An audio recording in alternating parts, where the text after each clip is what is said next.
Vous voulez modifier l'apparence de votre site SharePoint Online? Rien de plus simple. Ouvrez votre site, par exemple ici notre site d'équipe Digital Learning, et utilisez pour cela le bouton de paramètres qui va apparaître ici, la petite roue crantée, et notamment la commande modifier l'apparence.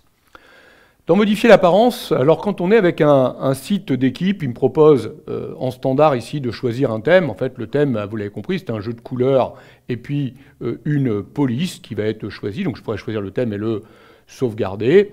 J'ai également la possibilité de modifier l'entête du site. Donc soit un en-tête un peu standard ou soit un peu plus compact. On va réduire un peu la taille de notre en-tête. On pourrait changer de nouveau l'icône ou le logo du site et même décider que notre en-tête est dans une couleur un peu différente en fonction du thème que l'on aura choisi. Donc là, on est dans le cas d'un jeu de couleurs, en gros, et d'une police et d'un en-tête simple. Maintenant, si on veut aller un petit peu plus loin, il y a quelques looks ici qui sont proposés. Donc si je clique sur ce lien-là, je vais pouvoir accéder à un certain nombre de looks. Donc je prends par exemple ce look ici, croquis. Vous voyez qu'à partir de là, je peux, si je veux, modifier l'image qui sera mise en fond de mon site. Je peux changer le jeu de couleurs. Je vois tout de suite ce que ça donne par rapport au site. Alors, la mise en page, en fait, si je garde la mise en page Oslo, elle est plutôt faite ici pour les sites de communication. Donc, en fait, je vais avoir le menu, la barre de navigation en haut, ce qu'on retrouve plutôt pour les sites de communication. Par contre, si je choisis Seattle, vous voyez que je vais retrouver ma barre de navigation sur le côté, ce qu'on retrouve plutôt pour les sites d'équipe. Je vais pouvoir changer le jeu de police, notamment en indiquant la police de titre et la police de corps qui sera utilisée. Quand tout ça me plaît, je n'ai plus qu'à tester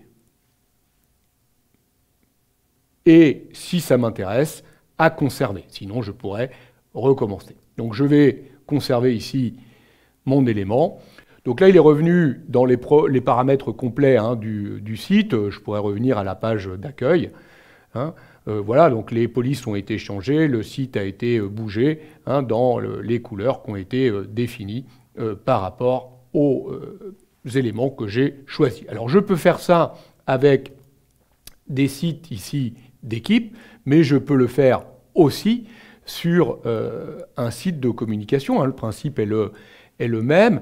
Je vais pouvoir tout simplement utiliser là encore ma petite roue crantée quand elle va apparaître. Voilà, je vais modifier l'apparence. Alors notez que quand on est avec un site de communication, vous voyez, il me propose, en plus du thème et de l'entête, la possibilité d'ajouter ou pas un pied et de mettre un logo dans le pied, et la possibilité aussi de déterminer comment on va naviguer dans le petit élément de navigation, le fil d'Ariane ici. On pourra avoir un menu classique ou un menu en cascade, donc en fonction de ce qu'on a choisi, on pourra se promener dans le menu différemment.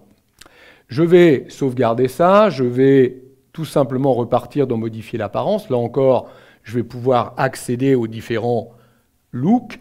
Donc je pourrais rechoisir un look parmi ceux proposés ici. Je vais prendre par exemple ce look-là. Je peux changer l'image, les couleurs. Je vais laisser ici la mise en page Oslo qui est plutôt adaptée pour ce type de site de communication. Je vais tester. Je vais valider. Voilà, mon site a changé d'aspect. Alors après, à moi de travailler un aspect qui soit adapté évidemment au message que je veux véhiculer avec mon site. Une petite remarque sur les sites un peu de communication comme cela.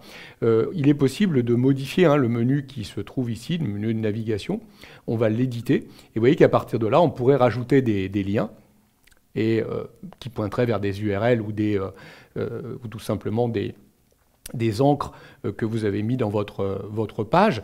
Et quand vous avez mis les liens, vous voyez qu'il est possible de les déplacer, mais aussi de les mettre en sous-lien. Si je fais ça, c'est-à-dire que page va venir à l'intérieur de documents. Donc, il est tout à fait possible de modifier les liens d'accès aux différents éléments de votre page. Bon, voilà comment on peut modifier l'apparence d'un site en utilisant des thèmes qui sont proposés par Microsoft SharePoint et en les personnalisant, notamment le jeu de couleurs, le jeu de police et pourquoi pas une image d'arrière-plan.